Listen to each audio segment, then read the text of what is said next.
Hello everyone, my name is Haitao Yuan. Today I will share my paper, whose name is Automatic Road Extraction with Multi-Source Data Revisited.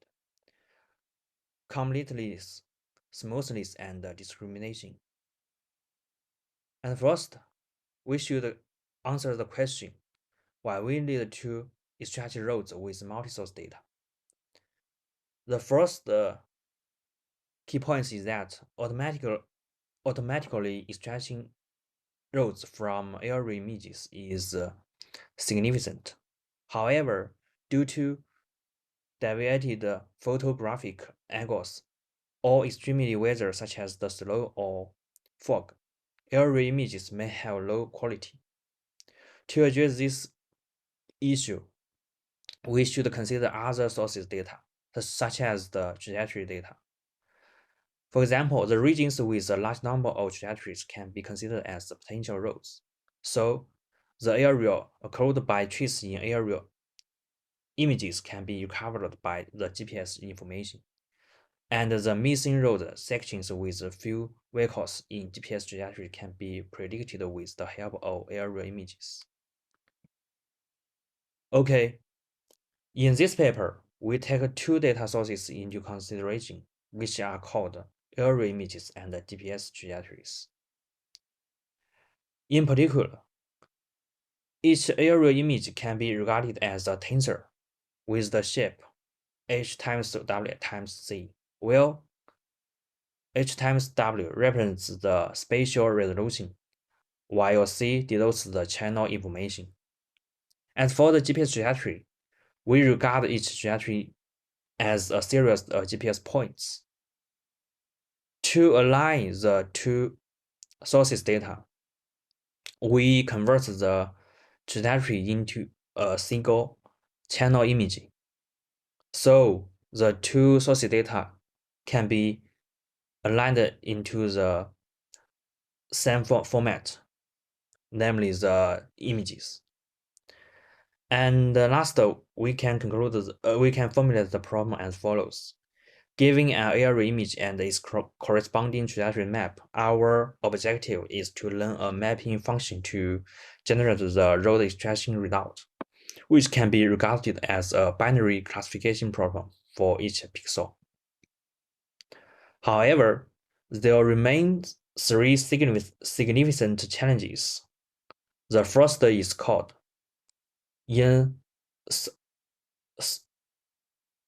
insufficient complementary, which means that existing methods leverages the weighted summation to fuse multi-source features. However, if the road region is occluded and there are also few GPS trajectory, this fusing approach would not make full use of the complementary correlation. The second challenge is called the rough edges. The edge of a road is usually smooth and consistent, but the existing methods have no specific optimization based on this constraint, which could easily lead to rough and discontinuous edges of the extracted roads. The last challenge is called confusing pixels. Certain municipal facilities, such as the railways and bridges, bear similar attributes to roads in terms of the shape and color. Existing methods did not address this scenario, resulting in difficulties distinguish these potentially confusing pixels.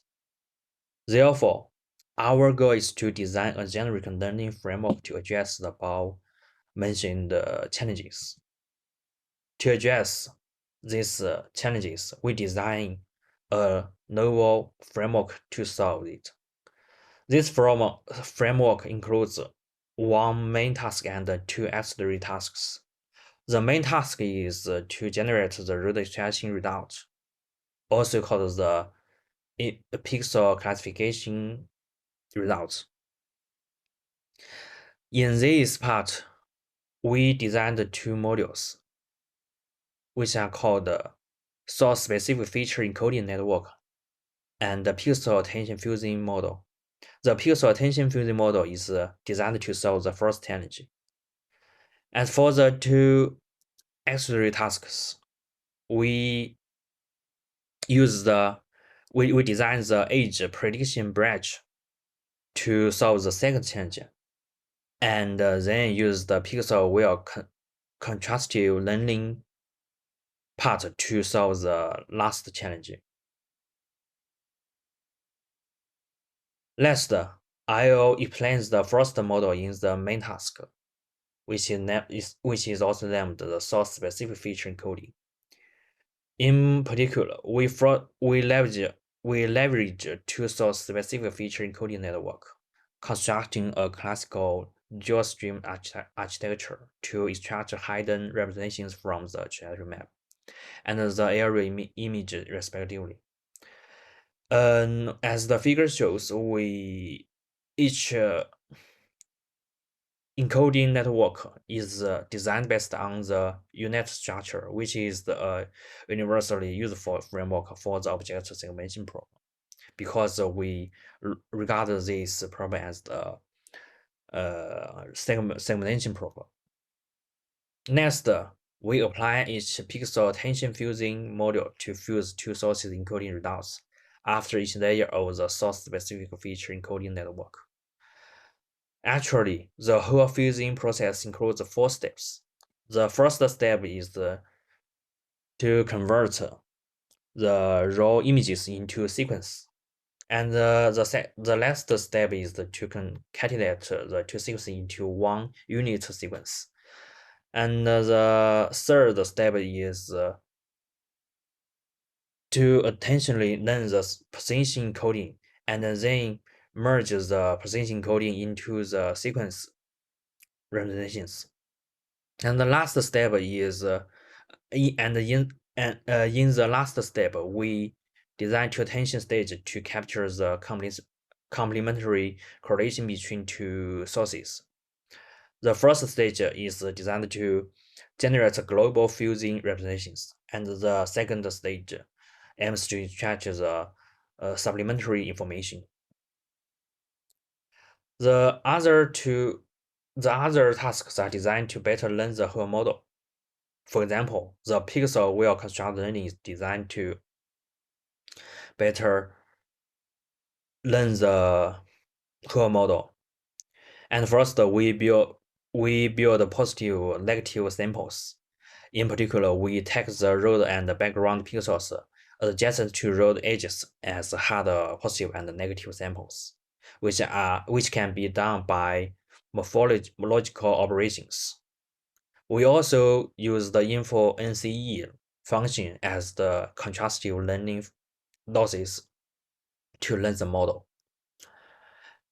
In addition, we also apply a transfer learning strategy to better learn the model, which can help generate optimal initial parameters for the whole model. This learning strategy includes 2 steps. The first is to extend the raw space into a bigger sample spaces. For example, giving each pair IT, we first generate the fusing data IT and the TI, and then we can further get the 10 extended pairs by counting the fusion data. The last step is to pre-train data in the generated new pairs and then fine-tune the data in the original space. Okay, we have done many experiments to evaluate the performance of our model. We use 2 datasets, which are collected from the city of Beijing and Porto. We select some baseline methods to compare, such as the DeepLab, U-Net, DLinkNet, LCDD, DeepGeoMapper, and CMMPlet. And the last method is the state-of-the-art method. And last, we also evaluate the effectiveness or accuracy with the interaction of unit. Well, this metric includes 2 kinds. The first is called AIOU. The AIOU calculates IOU separately for each image and then take the average of all IOUs values as the final result. The second is called GIOU, which splits all images into one big image and then calculates the IOU of the big image as the result. And first, we compare the accuracy. As shown in the table, we compare our model with the 6-base-9 method. We can conclude three significant findings from the results. The first finding is that the performance of all method on Portal is better than that on Beijing Road. The second finding is that our method outperforms all existing methods on both the two datasets. Well, our method DICN surpasses all previous methods with solid margins. The last finding is that our method has greater improvement on Portal than Beijing, which can demonstrate that our method is more robust than others. We also conducted some application studies. For example, we have evaluated the effect of core models. As the left table shows, we split the different settings into different groups. For example, the group A means we just using the first two models and the other two models are removed. Well, we by comparing the group A, group B, and group C, we can conclude that the attention mechanism is significant for better fusing the multi-source data. When compare the group B and E, or compare the group C and E, we can conclude that the age prediction branch can stably improve the model's effect. We also evaluate the different learning strategies effect. Specifically, we employ the cross entropy loss as basic loss function, and add the Dick loss, age prediction loss, and the contrastive loss to denote different learning strategies. We have some findings as follows. The first is that all losses are useful to improve the performance. The second is that the transfer learning method can better initialize parameters, which is the more suitable for current multitask training. The last finding is that by adopting in both the pixel wheel contrast learning and transfer learning, we can obtain a noticeable improvement.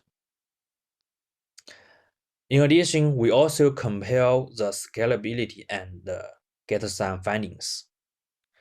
And first, we conduct this experiment by sampling 20%, 14%, 60%, and 80% of data from training set, and then collect associated AIOU and GIOU over the test data. We have the two findings as follows. The first is that all methods perform better if more training data is used. The reason is that more data indicates more situation, making the model learn better. The second finding is that with the sampling rate of training data increased, the gap between our method and other methods becomes larger, which is also demonstrated that our method is more scalable than others. Okay, that's all.